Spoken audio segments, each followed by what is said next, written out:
pé ẹ̀gbọ́n yẹn pé àgbẹ̀ ò lọ pé kí ló ń ṣẹlẹ̀ pé mo rí ní láti bẹ́gbọ́n yẹn sọ̀rọ̀ àwa ní pé kí ló ṣẹlẹ̀ mo ní kò sí nǹkan kan mo try mi ò disclose nǹkan tí mo fẹ́ bá ẹ̀gbọ́n yẹn sọ fún ẹ̀kì yẹn. So now it was later mo á tún try nọ́mbà àwọn láàárọ̀ ọjọ́ kejì nọ́mbà àwọn wa lọ wọ́n wá ní àwọn lọ charge fóònù àwọn ní látàlẹ́ àná àwọn ọ̀gbẹ́ gbá àwọn ní èmi kàn fẹ́ béèrè lọ́yìn pé ṣe wà lálàáfíà ni ò pé ibi tí mo mú lọ lọ́jọ́ yẹn wọ́n arrest àwọn èèyàn bẹ́ẹ̀ àwọn ti kidnapping lóde wọ́n arrest àwọn èèyàn bẹ́ẹ̀ èmi ò sọ fún pé ìyàwó mi pẹ̀lú àwọn kan pẹ̀lú colleagues ẹ̀ kan pẹ̀lú wọn Mr. Gabriel kan mi ò sọ fún ṣẹgẹ́ point mi sìn so náà ó wá ní òun kọ́ ohun kan pé òun wà nílé òun o nígbà tí mo tún wá rí pé mo tẹ́ lọ́yà lọ́bẹ̀ tí wọ́n wá ń sọ tí mo tún wá adáṣàyà ara yín bá mi sọ pé things like that ló máa jẹ́ mo ló prompt me again mo tún wá pe nọ́mbà ẹ̀ padà ṣẹgẹ́ point mi sà so ó dẹ̀ ní nígbà tí àwọn ìlàdélé tó sọ fún mi pé wọ́n fẹ́ ọ pé wọ́n ní dandandandan kí mi wá sí station and lo and behold. ọjọ́ mélòó ni ìyàwó yín lò ní ọ̀dọ̀ ọkọ lọ́kàn wa? Well, I think 2 or 3 nights. Lórí tẹ̀ fi yọjú sí. Okay, ibi tí mo ń gbọ́dọ̀ lọ ni lo and behold I came to the station the first day with lawyer. I was here. kí ló ní pẹ́tẹ́ ń bọ̀ kí ló tẹ́ gbé mọ́tò yín wọnú ọgbà tó jẹ́ pé tàlẹ́ gbé mọ́tò sí. No, nígbà tí mò ń bọ̀ ní first day mọ́tò mi mo gbé fún yàn ó lọ lónìí so mọ́tò lọ́ọ̀yà yẹn la gbé wá. no ọjọ́ tí first day ni mo ń sọ. ọjọ́ tó wọ́n arrest yín ni mo ń sọ ìtẹ́ wá. ọjọ́ tí wọ́n arrest mi. ẹjọ́ wá pẹ̀lú ìyàwó yín. ọjọ́ tí wọ́n arrest mi. ọjọ́ tẹ́jọ́ wá pẹ̀lú ìyàwó yín. Yes, ọjọ́ tí wọ́n arrest mi tí mo wá pẹ̀lú ìyàwó mi is because torí pé a fẹ́ wọlé àwọn mọ́mì ẹ̀ bẹ́ẹ̀ a fẹ́ fáwọn kan ní rice yẹn wà ní mọ́tò so we now decide okay tọ́wọ́ ẹ̀pọ̀ àwọn máa dúró dà wọ́n yẹn kí n fi mọ́tò sílẹ̀ káà wọnú station wa so nǹkan tó fà tí mo bá mọ́tò síta tí mo wọnú station wa. nígbà tí wọ́n mú ìyàwó yín nígbà àkọ́kọ́ yẹn tẹ́ wọlé ṣé ẹ jẹ́ káwọn ọlọ́pàá mọ̀ pé èmi ọkọ èrè o kí ló dé tẹ́ fi mú o. náà nígbà tí a ti wá pẹ̀lú lọ́ọ̀yà èmi ò sọ fún àwọn ọlọ́pàá pé mi ọkọ ẹ̀. orúkọ yín mà. orúkọ mi ni Òkèrèkè Olúfúnmiláyọ̀. ṣé orúkọ ọkọ yín ni ó ń jẹ́ Òkèrèkè? orúkọ ọkọ mi ni ọkọ tí mo kọ́kọ́ fẹ́ tí mo kú wọn fún sórúkọ yẹn ìyàwó ìṣẹ̀lẹ̀. ọmọ bo ni. ọmọ Èkìtì ni Ìkẹrẹ Èkìtì. ọmọ ọdún mélòó ni. 37 years. òkè ló ta lọkọ yín lọ́wọ́lọ́wọ́. Mr. Ọláríwájú Adébáyọ̀. ṣé òun náà ló wà lẹ́gbẹ̀ẹ́ yín? òun ló wà lẹ́gbẹ̀ẹ́. òkè ló sọ yín dèrò àhámọ́. mo ń ṣiṣẹ́ ní Top Speed Investment ní Ijebu Ode as manager ibẹ̀ tó tó di pé mo wá bá ọkọ mi pàdé ní 5 years ago. ìgbà lẹ ti ṣiṣẹ́ ní iléeṣẹ́ yẹn. láti 2013. kí ni wọ́n ń ṣe ní iléeṣẹ́ náà? à ń ta building material tó mọ̀ kan tó ní ṣe pẹ̀lú ilé so ibẹ̀ ni mo wà. ẹ jẹ́ manager wọn bẹ̀. mo jẹ́ manager ibẹ̀ kó tó di pé màtọkọ mi wá pàdé ní 5 years ago tó wá bá wa rọjà as customer so ẹ̀yìn bá ká pàdé bíi a year after so wọ́n wá sọ fún mi pé. ọdún wo lẹ pàdé? 5 years ago ni. 2017. Yes, 2017 so ìgbà tá wá pàdé bíi a year after ó wá sọ wípé kí n kúrò ní ibi iṣẹ́ yẹn pé n lè bẹ̀rẹ̀ iṣẹ́ yẹn náà láyé ara mi pẹ̀lú iye ọdún tí mo ti fi bá wọn ṣiṣẹ́ ń bẹ̀. ṣé gbàtẹ́ pàdé yẹn náà lẹ fẹ́ra? A year after ni mo ń sọ ìgbà yẹn náà níwájú pé a fẹ́ra then so wọ́n wá ní pé kí n fi iṣẹ́ yẹn sílẹ̀ ń gbà yẹn pé kí n lè bẹ̀rẹ̀ pẹ̀lú ìwọ̀nba nǹkan tí èmi náà fi lè bẹ̀rẹ̀ láyé àgbọ̀ òun náà wá sọ́pọ́ọ̀tì nígbà yẹn bọ̀ èmi wá lọ sọ́dọ̀ ọ̀gá mi mo wá ṣàlàyé fún ọ̀gá mi wípé ọ̀gá mi ní pé ọkọ mi ní pé kí n fi iṣẹ́ sílẹ̀ ó ṣàjìjà láàrin èmi àti ọ̀gá mi nígbà yẹn. ká lọ̀gá yẹn? Ọ̀túnba Àbáyọ̀mí Smith Ajayi. ṣé òun ló ní ilé iṣẹ́ yẹn? ọ̀wọ́n náà ní ilé iṣẹ́ yẹn tó bá yẹn ní ọ̀wọ́n wá bá mi jà wípé mo ti bímọ méjì pé ṣé kì í ṣe ibi iṣẹ́ ọ̀wọ́n náà ni mo ti bá ọkùnrin yẹn pàdé wípé tó bá ní nǹkan tọkọ mi fẹ́ ṣe fún mi wípé ṣègbó níyàwó lé pékélé tí mi ò jẹ́ kí tí mi ò ṣe wà ní ibi tí mo ti ń ṣiṣẹ́ kó tó bá dẹ̀ ní ẹni tó bá fẹ́ ṣe fún mi kó máa ṣe fún mi sínsìn mo ti bímọ méjì tẹ́lẹ̀ so ìgbà tó wá yá ọ̀rọ̀ yẹn ṣáà wà ń lẹ̀ pé ọ̀gá mi wá pe àwọn òbí mi náà wọ́n wá bá wọn sọ wípé kí ló dé tí mo ṣe wọ́n ṣe máa jẹ́ kí n lọ bẹ́ẹ̀ yẹn pé ṣé mo ní wàhálà kankan pẹ̀lú àwọn àbọ̀ wọn ní wàhálà kankan. níbo làwọn òbí yẹn wà? Ìjẹ̀bú Òde náà lọ wà. Mo wà pẹ̀lú ìyàwó mi kékeré lẹ́kọ̀ọ́. Níbo lẹ́kọ̀ọ́? lórí jàǹkàrà òjòkòrò. Kí ló wá sọ nílé ìròyìn Ìjẹ̀bú Òde? Kí ló sọ nílé ìròyìn Ìjẹ̀bú Òde ni pé mo ní student kan gẹ́gẹ́ bí ọmọ kékeré kan tí ó fẹ́ wọ school ńgbà kan tí mo wá bá choose àwọn schools kan, so ìgbà tó máa fi sí school tó máa mú tásù ẹ̀dẹ̀ mi ni wọ́n mú sí, so ó wá pè mí wá rejoice mi, ìyẹn ló prompt tí mo fi wá sí Ìjẹ̀bú láti wá check, so nígbà tí mo dẹ̀ wá check ẹ̀ ló wá sọ fún mi pé àpé Mr. Adébáyọ̀ pé a lot of people ló ń ṣe investment sí bí o pé mi ò lè try kí wọ́n ṣe hostel sí ọ̀dọ̀ àwọn ní Ìjẹ̀bú Òde bí ní tásù ẹ̀dẹ̀. Sọmọ yín ni student yẹn? Kì í ṣọmọ mi, ó ṣiṣẹ́ pẹ̀lú ọ̀rẹ́ mi, so I wa advice ẹ̀ kọjọ́ ọmọbìnrin. Bẹ́ẹ̀ni. Ṣé ọ̀rẹ́bìnrin yín ni? Irọ́. Sọ kí ló sọ yín dèrò àhámọ́? Ó ṣẹlẹ̀ pé ọ̀gbẹ́ni tí ó dúró Mr. Adébọ̀wálé Sanni, mo mọ̀ ní 10 years ago, because mi lè sọ nípa yíẹ̀.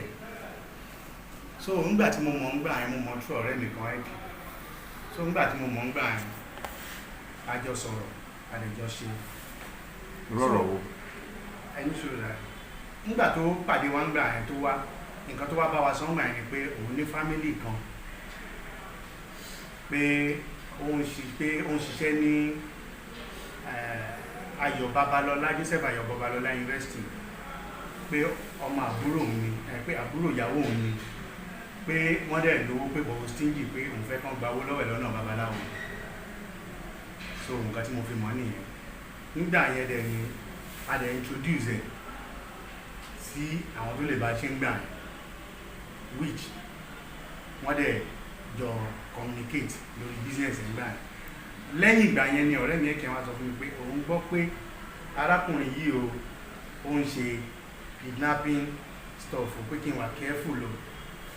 Nígbà tó lẹ́ sọ yẹn fún mi. Ẹni ẹ introduce ẹ, ṣẹ́yìn lẹ introduce ẹ sáwọn tó lè bá ṣe? Èmi ni mo introduce ẹ̀ sáwọn yẹn. Kí ni àwọn yẹn máa bá ṣe? Wọ́n máa bá sọ̀rọ̀ lórí fóònù bí babaláwo, wọ́n máa bá ẹni ẹ sọ̀rọ̀ lórí fóònù bí babaláwo. So wọ́n dẹ̀ máa bá gbowó lọ́wọ́ ẹ̀ tí nǹkan tí wọ́n bá ṣe ń gbà yẹn nìyẹn. Sọ̀rọ̀ mi yẹ yín sìn. Iná forúkọ àwọn yẹn. Mi ò mọ orúkọ wọn, ẹni yẹn gangan pàápàá January. Ṣẹlẹ̀ pé wọ́n kidnap ọ̀gá mi. Lẹ́yìn ìgbà tí kíní yẹn ti ṣẹlẹ̀ sí ẹ̀yìn díẹ̀, ọkọ mi tún wá pè mí wípé òun sọ pé kí n kúrò ní ibi iṣẹ́ yẹn. Báwo ni wọ́n ṣe kidnap ọ̀gá yẹn? Mi ò mọ bí ọ̀rọ̀ yẹn ṣe ṣẹlẹ̀, aṣáàgbọ̀ pé wọ́n kidnap ibi iṣẹ́ náà ni mo wà lọ́jọ́ yẹn. Torí mo wà nínú oyún ni mo sùn ní ọ́fíìsì mi. So mo wá jẹ́ láti pè wọ́n fún ọ̀wọ́n transaction kan as manager fún àwọn customer sanwó wọlé. Mo ṣàwárí pé wọn ò gbé call títí. So ìgbà tó wáyá mo wá pe PA náà, PA ò gbé call náà, PA ọ̀gá mi. So ìgbà tó later ó ti wá bọ́ sí ọwọ́ ọ̀sán bí PA ṣe wá pè mí yẹn wípé ọ̀wọ́n miss call mi, mo wá ní mo fẹ́ confirm ọ̀wọ́n payment kan ní tí customer ṣe. Wọ́n wá sọ fún mi pé ṣé mi ò gbọ́ ni pé wọ́n ti kidnap Ọ̀túnba ní àárọ̀ ní ilé wọn. Wọ́n á bèèrè pé mo ṣàpọ̀ ìpariwo, wọ́n wá sọ pé kò tí ì fa ariwo pé tí mi fi mọ̀ ẹ bá jẹ́ pọ̀mọ̀ èèyàn ò tí ì mọ̀. So ìyẹn ni bí mo ṣe mọ̀ pé wọ́n kidnap ọ̀gá mi nìyẹn. Ṣùgbọ́n tó ti wá di bí oṣù bíi mélòó sẹ́yìn. Kí lẹ ṣe nígbà tẹ gbọ́ yẹn ní àárín ìgbà tó kidnap ọ̀gá yẹn? Nígbà tí mo gbọ́ náà, gbogbo wa náà la jọ mọ̀ ní gbogbo àwọn ibiṣẹ́ tó dójì pé wọ́n wá jẹ́ kí gbogbo wa mọ̀ pé nǹkan báyìí ló ṣẹlẹ̀ torí gbogbo èèyàn ti wá gbọ́ngbà ìgbà tí mo dẹ̀ délé náà mo wá ṣàlàyé fún ọ̀wọ̀n òbí mi náà, wọ́n wá ní pọ̀ wọ́n ti gbọ́ngbà tọkọ mi náà dé, mo sọ fún wọn pé mo gbọ́ pé wọ́n ti kílẹ̀ torí ọ̀wọ́n ti wá travel gbà yẹn, wọn ò sí pẹ̀ lómi mi gbà yẹn, mo wá pè wọ́n lórí fún wọn lọ sí Èkó torí mo ní ìyáálé so ibẹ̀ ni wọ́n wà tí mo ti pè wọ́n pé nǹkan báyìí báyìí ṣẹlẹ̀ nígbà yẹn, wọ́n wá ní pé ńgbà wo nìyẹn, wọ́n á ní lẹ́yìn náà ni mo ṣe fún tó bá ṣe jọ sọ̀rọ̀ yẹn ni lẹ́yìn ìgbà yẹn àsọ kọ̀ọ̀kan lé lórí, mi ò gbọ́ kọ̀ọ̀kan náà bá mi sọ kọ̀ọ̀kan mọ́. So ìgbà tó wá di bí oṣù bíi mélòó lẹ́yìn ìgbà yẹn lọ́wọ́ sọ fún mi pé ó ti bọ́ sí time December gbà yẹn ó wá ní pé kí ni ẹ̀ṣẹ̀ lẹ́sẹ̀ September gbà tó wá di December lọ́wọ́ sọ fún mi pé kí n resign pé kí n fi iṣẹ́ yẹn sílẹ̀ pé ṣe bí. kó tó dé bẹ̀yẹ nígbà tí ẹni ẹ̀ gbọ́ kankan mọ́ lórí kidnapping. a gbọ́ pé nǹkan tí mo gbọ́ pé wọ́n ní kán mú owó wá wípé kán lè pé kán máa fi release wọn àbí nǹkan kan ó bà yẹn so wọ́n wá ṣáà ni wọ́n gbé owó lọ so gbogbo àyẹn náà mo máa ń pe ìyàwó ọ̀gá mi náà pé báwo dẹ̀ ni mọ́mì kìíní kan wọ́n á tún wá sọ́n báyìí náà pé ṣé a lè publicize pé kílẹ̀tì à publicize ni mọ́mì wá dá mi lóhùn wípé àwọn nǹkan bẹ́ẹ̀ yẹn pé ó máa fẹ́ mú ariwo dání pé wọ́n ti ń ṣiṣẹ́ lé lórí létà àgbà ló wá yà láṣẹ wá gbọ́ wípé wọ́n ti bá gbé owó lọ fún ọ̀wọ́n pípù yẹn pé bọ̀ lẹ́yìn ìgbà tó tún gbówó pé ká máa pray ò pé ọlọ́run á jẹ́ kán lè release wọn so tó fi di pé àdẹ̀wà gbọ́n kankan pé bóyá. sọ̀rọ̀ mi yẹn sìn so nígbà tá a dẹ̀ wá pàdé tí àpàdé mọ̀ for long yẹn tó wá di years. tó fún yín ní ara owó tó gbà ní ọwọ́ ọ̀fẹ́ mi. èmi wa àjọ pé ó kankan. so kò san ẹ̀san fún yín fún pé ẹ introduce ẹ̀sẹ̀ ẹni tó bá gbowó. kò san ẹ̀san kankan ju pé mo introduce wọn síra wọn wọ́n dẹ̀ jọ sọ̀rọ̀ ó dẹ̀ máa ń communicate wọn as at that time. Okay. So nígbà tó dẹ̀ ti di pé ó wá di ọdún yìí kí incident ìyàwó mi ṣẹlẹ̀ ní iṣẹ́ tó di pé wọ́n kó àwọn èèyàn míì wá síbẹ̀ láti wá take over iṣẹ́ tó ń ṣe lèmi wá wò lọ́kàn pé àwọn obìnrin yìí má dẹ̀ fìyà jẹ wọ́n. Yes, I thought of it in my own mind. Mo wá ronú pé ọ̀rẹ́ mi ẹ̀kẹ́ má sọ̀rọ̀ Adébọ̀wálé Sanni yìí pé ó ń ṣe iṣẹ́ kidnapping ṣe wà pẹ̀lú ìzà.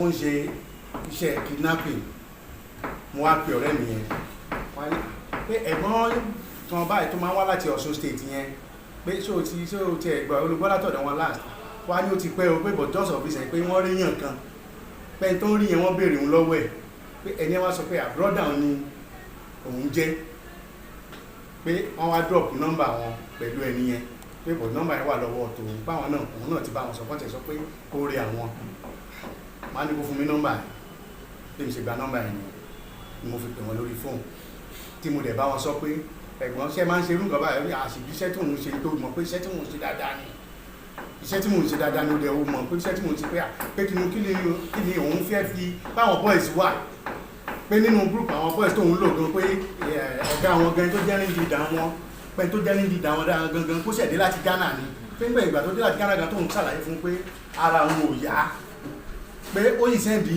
owó sí òun sọ̀rọ̀ mi yé yín sà tó sẹ́ndì owó sóhun tó ń fi tọ́jú ara àwọn ní ókè o tó wá jẹ́ bẹ́ẹ̀ máa ló pọ̀ pé ó ní iṣẹ́ kan tẹ́mi fẹ́ fún yín o ní Ìjẹ̀bú Òde o mo ṣàlàyé mo jẹ́ kó yé pé Ìjẹ̀bú Òde wọ́n á ní ọ̀tíjọ́ tẹ bá ráyè ẹ jẹ́ kájọ pàdé kájọ sọ̀rọ̀ so nígbà tá a jọ sọ̀rọ̀ yẹn lẹ́yìn ìgbà yẹn ó pè mí láàrí o tí wá sí Ìbàdàn ni mi tí ráyè wá ó máa ń pè mí lemọ́ to confirm this the IPO. ipe tún plan láti kidnap ìyàwó ọ̀gá yín àti ọmọ ọ̀gá yín kọ́ ẹ sọ fún mi nìyẹn ni mo wá ní rárá o ipe ọ̀rọ̀ auditing ni bí ṣe pé wọ́n bá mi ní ọ́fíìsì auditor pé wọ́n pè mí wípé ká wá reconcile nǹkan tó kù ká lè wo síra pé nǹkan tó gbé mi wá nìyẹn pé kò sọ̀rọ̀ kidnapping nínú ọ̀rọ̀ tó wà ńlẹ̀ yìí wọ́n wá ní òkè wọ́n ṣàdẹ̀sọ pé òkè tá bá dé ìgbà tó di alẹ́ ọjọ́ yẹn wọ́n ṣàwà fi mí sí cell ìgbà tó di ọjọ́ kejì wọ́n wá ní pé kán tún lọ mú mi wá tó wá mú mi dé ọ́fíìsì wọn lọ́wọ́ sọ pé kí n jókòó ní pé àwọn mọ̀ pé ẹ̀rù ń bà mí ní pé kí n ṣe kidnapping lọ́wọ́ gbé mi fún un pé nǹkan tó ṣẹlẹ̀ ní wípé ọ̀rọ̀ auditing tí a ṣe pé ibi tí owó yẹn kù sí pé báwo ni mo ṣe fẹ́ ṣe pé torí ìyàwó ọ̀gá mi àti ọmọ ọ̀gá mi ń kọ́ pé wọ́n fẹ́ gba owó wọ́n á ní kò sọ̀rọ̀ tó kò sí nǹkan tó jọ mọ́ ọ̀rọ̀ owó nìkan tó wà lẹ́ pé ọ̀rọ̀ ọjà ni wípé èmi náà ní rẹ́kọ̀d pé wọ́n ní rẹ́kọ̀d pé bí akọ́jẹ́ kí n kọ́ fún rẹ́kọ̀d tọ̀dọ̀ mi lọ́wọ́ ní àpéyà àní wọ́n fẹ́ gbowó ni wọ́n ní rárá pé kò sọ̀rọ̀ owó nínú nǹkan tí ó wà ńlẹ̀ yìí pé wọ́n ti query mi mo dẹ̀ ti answer query yẹn ló wá sọ pé òkè pé ṣé mo ní rẹ́kọ̀dù mi lọ́wọ́ mo wá ní mo ní rẹ́kọ̀dù yẹn lọ́wọ́ so bá ṣe wá ní pé kí n pe dáàdì mi àbí ta ni mo lè pe àbọ́kọ mi mo wá pe dáàdì mi wọn ò gbé kọ̀ mo ṣẹ̀ wá láti pe ọkọ mi pé kó bá mi gbé rẹ́kọ̀dù yẹn wá ibẹ̀ ni ọkọ mi ti wá sọ̀rọ̀ lórí fóònù wípé nígbé ṣé torí auditing lọ tí torí ẹ̀ gbé mi wípé èwo wá ló ní ti anti-kidnapping ṣe wọ̀ mo wá ní kó má wọlé pé kó bá mi gbé rẹ́kọ̀dù yẹn wá pé torí auditing ni pé wọ́n wà ń Ìjẹ̀bú Òde nílé tájọ́ ń gbé so mo wá ní kó má wọlé pé kó bá mi gbé rẹ́kọ̀dù yẹn wá pé torí rẹ́kọ̀dù yẹn ni ò pé kò ń ṣe pé anti-kidnapping kankan kó wọ́n sọ pé wọ́n kọ́ wá ni so wọ́n wá sọ pé okay so later ní ọjọ́ yẹn wọ́n dá mi padà sí cell pàtó má di ọjọ́ kẹta ní ọjọ́ Wednesday ní ìrọ̀lẹ́ mo kọ̀dẹ̀ rí pé wọ́n ní kán pè mí wá sísàlẹ̀ mo wá rí lọ́ọ̀yà so lọ́ọ̀yà wa ń sọ pé ó sì wá dáhùn wípé ìwọ wípé àwọn ò rẹ́dí láti dìlé mi láti jọ ìpè but pé àwọn wish àti rí ọkọ mi pé ọkọ mi ò yọjú pé lọ́ọ̀yà ni àwọn rí ibẹ̀ ni lọ́ọ̀yà ti wá sọ̀rọ̀ wípé pé mo kàn ní kí wá bẹ́ẹ̀lì yín ni ò pé ọkọ yín sì sọ pé kẹ́ ṣì wá ń bẹ̀ yẹn gan di weekend ni pé ẹ máa fi learn lesson tí learn wípé torí pé òun ti sọ pé kẹ́ fi iṣẹ́ yẹn sílẹ̀ fi iṣẹ́ yẹn sílẹ̀ so ìyẹn ni wọ́n bá lọ́ọ̀yà sọ lọ́ọ̀yà sọ pé kò ń ṣe ọ̀rọ̀ bíbá pé kí n má wọ̀ọ́rì bẹ́ẹ̀ mi ṣe padà sí Ìjẹ̀bú Òde ní alẹ́ Wednesday yẹn nìyẹn tán bẹ́ẹ̀lì mi so ìgbà tó wá di alẹ́ Wednesday yẹn náà ni ó sì ti wọ́n insist pé àwọn kàn fẹ́ rí ọkọ mi pé ọkùnrin tó lè ṣe bẹ́ẹ̀ yẹn ṣe tó yẹ kó yọjú tí kò yọjú pé wọ́n fẹ́ rí ọkọ mi yẹn la fi lọ lé ní. To confirm this, the IPO can get all our communication wọ́n á rí gbogbo bó ṣe máa ń pè mí lórí fóònù yẹn tàbí jọ ń sọ̀rọ̀ wọ́n máa rí so now nígbà tí ó dẹ̀ ti ń pè mí lemọ́lemọ́ báyìí wọ́n á wò ó okay no problem meanwhile nǹkan tó fà á tẹ́mi fi ń fi reluctant ní ogbó tẹ́mi ojú pé ìgbà tẹ́mi délé èmi ò bá yà èmi pè lórí fóònù lòun fi wá pariwo lórí fóònù pé mo sọ pé ní ìran ojú ẹ̀ ò já báyìí pé iṣẹ́ tó ń ṣe báyìí tí o rí kí ẹ̀mẹ́ tó ń ṣe wọ́n ti kọ́ àwọn èèyàn wá sí ibi iṣẹ́ yẹn tó jẹ́ pé gbogbo 10 years tó lò ń bẹ̀ o láti mẹ́rin kankan tó bá délé náà ọ̀pọ̀ ẹ̀ náà ni ló wá ní kíní kan ókè òwe inú nǹkan báyìí láwọn èèyàn máa fi ṣe kàlẹ́ pé tó wà bá gbọ́lé nìí sí pé wọ́n kì í náà rẹ̀ kí ló máa ó ní ọlọ́run máa jẹ kíní kan kan báwọn mórí bó ṣe fì ní orí fóònù yẹn wà ní òkè èmi tí wá ní nímọ̀ ẹ̀ pé ohun tí màá ṣe tóun gan ò ní wá in support kò sí point fún mi láti ṣe ìkọ́sẹ̀ mi kọ́ ni mo ń ṣiṣẹ́ níbẹ̀ ṣẹgẹ́ point mi sìn now òun wá máa ń pè mí ní ẹ̀gbọ́n Débọ̀ Adébọ̀wálé Sanni ó máa ń pè mí pé káríra wọn ní òkè ká pàdé Ìbàdàn gbàtà pàdé ni mo fi mú wá hàn àwọn ibi tí mo mú wá mo mú wá sí Roglak pé ibi ni nǹkan so ó wá lọ́jọ́ yẹn nígbàtà wá sí tá a ṣe gbogbo mítì tá a ṣe tọ́njọ́ yẹn lòun wá béèrè lọ́wọ́ mi pé pé àwọn bọ́ọ̀sì tó máa wá ṣiṣẹ́ yẹn kí má wọrí mo ní ọ̀rọ̀ má wọrí kan mi ò fẹ́ wàhálà o ló wá ní àdéhùn wo lẹ́jọ́ ṣe mo ń lọ síbẹ̀ sà mo ń lọ síbẹ̀ ló wá ní táwọn bọ́ọ̀sì bá máa wá wọ́n máa nídìí surveillance fee mo ní surveillance fee mo ní kí ni gbé wọ́n ń béèrè surveillance fee oníbọ̀sẹ̀ máa ń ṣe ní pé torí gbà tó náà fún Sunday Igboho ní iṣẹ́ pé 150,000 naira lòun kó Sunday Igboho pé ìgbà yẹn ń sìn Sunday Igboho kan náà bẹ́ẹ̀ ni ó sọ fún mi tí ò bá sọ fún mi. ni wọ́n wá sọ pé kóun náà kọ statement pé kí ló mọ̀ nípa ẹ̀yin àtọkọ yín lẹ́jọ́ wá lọ́jọ́ Monday èmi àti ọkọ mi pẹ̀lú lọ́ọ̀yà lájọ wá lọ́wọ́ sọ wípé kí ló mọ̀ nípa ọ̀rọ̀ ibi iṣẹ́ mi wípé kóun náà kọ statement lórí ọ̀rọ̀ ibi iṣẹ́ mi òun wá kọ statement so wọ́n pàdé wá sọ pé kí n bọ́ síta àtèmi àti lọ́ọ̀yà pẹ̀lú dáàdì mi àti mọ́mì mi náà àwa bọ́ síta ló fi wá jẹ́ pé òun àti OC àtọ̀wọn IPO yẹn lọ́wájọ wà ní ilé so létà àgbà tó ti wá ń pẹ́ tí àárí ẹni tí táàgbọ́n kọ̀ọ̀kan láwá wọlé padà ni mo rí pé dáàdì mi wọlé lèmi àti àwọn lọ́ọ̀yà náà wá wọlé pé kí ló ń ṣẹlẹ̀ ló fi wá sọ fún wa wípé kidnapper ni ọkọ mi ni mo wá sọ pé rárá pé mi ò rò bẹ́ẹ̀ àbí pé kò sí nǹkan tó jọmọ́ bẹ́ẹ̀ lọ́wọ́ sọ pé kí n má wọlé pé ṣé mo rí ẹni tí wọ́n mú wọlé ń sìn láti lọ bá ọkọ mi pé ẹni tí wọ́n jọ ń ṣiṣẹ́ nìyẹn ni ó sì wá sọ wípé báwo ni pé kò sí bó ṣe fẹ́ tó máa detain mi ni pé since tó ti jẹ́ pé kíní yẹn ní ṣe pẹ̀lú mi pé ẹni tí wọ́n kidnap pé ìyàwó ọ̀gá mi àtọmọ ẹ̀ lọ fẹ́ kidnap pé so kíní yẹn kọ pé mo wà involve pé so wọn ò lè béèlì pé kọ́ máa detain mi náà ni so ibẹ̀ ni mo ṣe ti ń gbọ́ gbogbo nǹkan tó ṣẹlẹ̀ ibi tó ti wá ń gba statement ní ẹnu ọkọ mi lọ́wọ́ ọkọ mi tó ń kọ statement ni ó sì ti wá pè mí wípé ǹjẹ́ ọkọ mi fìgbà kankan sọ̀rọ̀ létí mi wípé nǹkan tó jọmọ́ kidnapping mo wá ní bẹ́ẹ̀ ni mo ní ọjọ́ yẹn pé ọjọ́ kan dá mi dúró ní ibi iṣẹ́ wípé kò sí around pé mo lọ sọ́dọ̀ àwọn parents pé ọjọ́ kejì bí ọjọ́ kẹta lọ́kọ̀ pè mí lórí fóònù pé ṣé ojú mi dẹ̀ ti jansen pé ọ̀wọ́n ní pé kí n kúrò mi ò kúrò lọ́dún 4 sẹ́yìn pé ọdún 2 sẹ́yìn nígbà tọ́rọ̀ ọ̀gá mi tún ṣẹlẹ̀ pé mi ò tún kúrò ní ibi iṣẹ́ yẹn wípé ń sìn yìí pé ṣùgbọ́n òun lọ ń jẹ mí ní sálárì ń sìn pé ṣé mo rí bí wọ́n ṣe ń ṣe fún mi àbí nǹkan bẹ́ẹ̀ yẹn wọ́n á ṣàn dákẹ́ lórí fóònù bó ṣe wá sọ fún mi pé ń sìn pé àwọn èèyàn ló máa ń kọ́yàn ní oró téèyàn fi máa ń ṣe ìkà báwọn èèyàn náà ló máa ń kọ́yàn lóró tó máa fi ń ṣèkà wípé tí wọ́n bá wá gbé ìyàwó ọ̀gá mi àti ọmọ ẹ̀ ń kọ́ èmi wá pariwo lórí fóònù pé fún kíni tí èmi sọ ẹ̀ ló wá sọ pé ókè pé òun kàn ṣàìtẹ́ as example bóun ṣe bá mi sọ̀rọ̀ ni mo wá ní rárá o ó kàn lè sọ pé òkè ọkọ mi wá kọ́ọ̀tì fóònù lọ́jọ́ yẹn lẹ́yìn pé ó kàn sọ ní ọjọ́ yẹn kò bá mi sọ mọ́ kò dẹ̀ sí nǹkan kan tó jọmọ́ bẹ́ẹ̀ so ọjọ́ yẹn ni mo ṣẹ̀ ń tí wọ́n á ń gbọ́ gbogbo nǹkan tí mò ń gbọ́ ní ọjọ́ ta fi wá ní Monday yẹn so ìgbà tó wá tún wá di pé ìgbà tó fi ń kọ statement yẹn lẹ́wọ̀n wọ́n ti wá béèrè lọ́wọ́ mi pé ṣó fìgbà. nǹkan báyìí o lórí fóònù pé òun ti padà máa ní òkè ó wá ní sọ owó yẹn ni ó máa pẹ̀lú information tí mo fẹ́ fáwọn pẹ̀lú fọ́tò ẹ̀ ló máa dìlé àwọn mo ní no point as soon as I ti get owó yẹn màá get across sí wá ní òkè no problem. gbà tó wá dọjọ́ kejì that's for like 2 or 3 days after ó wá pè mí Harry ẹni yẹn o olówó ẹni yẹn lówó gan o òun ti ṣe investigation ẹni yẹn o ń Ìjẹ̀bú Òde o pé ṣé mo mọ̀ pé òun sọ fún mi pé òun náà ọmọ Ìjẹ̀bú Òde náà lòun náà ti lọ sí school o òun ti ṣe investigation ẹni ẹ̀ dáadáa o wọ́n á ní investigation tẹ̀ ṣe kí lè rí mẹ́ ó ní wọ́n sọ pé wọ́n ṣẹ̀ṣẹ̀ gbé ọkọ ẹ̀ 2 years ago ní pé even though ọkọ ẹ̀ gan ọ̀rẹ́ Gbénga Dání ẹni mo ní ṣe nǹkan tí mo sọ fún yín àyẹ̀ ṣe ó yàtọ̀ wá ní kò yàtọ̀ pé even though gan pé wọ́n sọ pé máa yẹn wọn tí rí up till now. mo ní sọ ọjọ́ tí mo wá ń go through fóònù mi tí mo ń wo fóònù tí mo àkànjọ wà nínú ilé tí mo ń wo àwọn pictures àti gbogbo ẹ̀ lórí fóònù mi lọ́kọ̀ mi wá ń bèèrè lọ́mi pé